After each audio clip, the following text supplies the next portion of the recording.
So can you give us a brief background of like what is going on here? Did the National Association of Realtors, along with all the subsidiaries like MLS and all the other boards, did they get sued?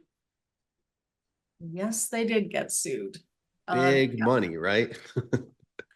Big money. There was a big verdict last Halloween in the state of Missouri. Hmm. The purpose of the lawsuit, and now actually there are a number of them that have been filed in Yeah, different parts of the country. The main purpose of the lawsuit is that home sellers were saying that they didn't really understand that they were paying the buyer's broker. mm, They also said that they didn't understand that compensation was negotiable.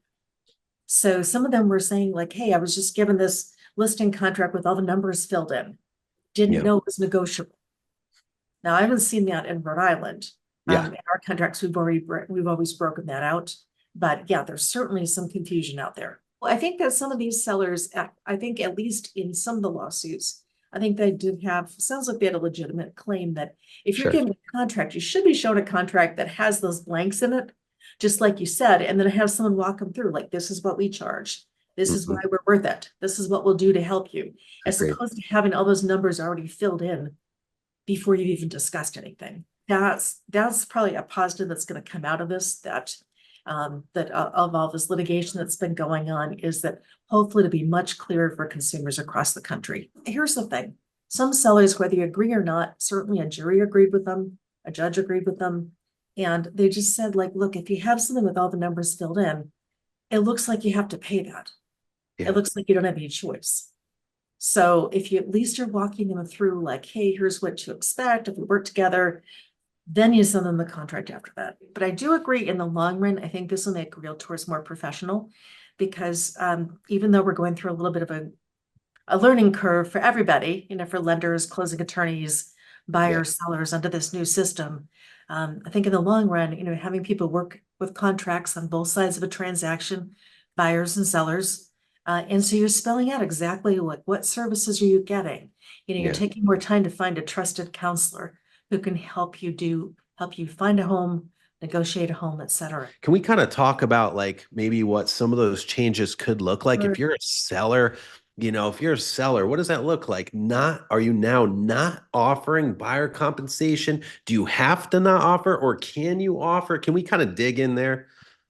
Absolutely. Yeah, I think it'll look different from a seller. So in the past, for most sellers, it's home sellers, it's worked out to, you sign a contract with the listing broker, you agree to a certain amount, you typically, often it was been a percentage, although it Yeah. can be a dollar amount, it can be structured otherwise.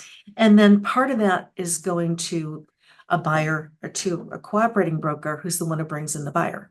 So it's like the seller is kind of paying the listing broker, the listing broker is paying the cooperating broker. So that's the old system. The new system, I think, and that was, it tended to be a blanket offer of compensation. So meaning that the same amount was offered to any cooperating broker. So I think the change that you're going to see as people transition is the seller entertaining requests for offers of compensation. So what I mean by that, instead of either the listing broker or seller committing to a certain amount in advance, this is what I'm going to offer any cooperating broker who brings in a buyer. I think you're going to see more sellers taking a wait and see approach. Let's see, when when I get a purchase and sales agreement from a buyer, that buyer can ask me for concessions. That buyer can ask me for compensation to pay their broker. And so some sellers might say, instead of committing to a certain amount up front, maybe I just want to kind of wait and see with the whole package. How much am I being offered? What are the Hmm. terms of the purchase and sales agreement? But like I said, we're all in a learning curve right now, the different ways to do things. What I've been encouraging our members to kind of start weaning themselves from is the model of the seller paying the listing broker, who then pays the cooperating broker. I think with closing attorneys, you're going to see a lot more paying compensation to each side at the closing table, Yep. and kind of this extra step. I think the big thing that sellers should understand too is that, and buyers for that matter, is that before, all this compensation was offered through a multiple listing service. Hmm. So all the realtors who are part of that multiple listing service can see exactly how much a seller is offering. So now, just to confirm like the trend, how things will be more negotiable, make sure that everyone understands that it's it's not going to be in the multiple listing service anymore. The big change that buyers should have is be prepared that you'll be asked to sign a contract.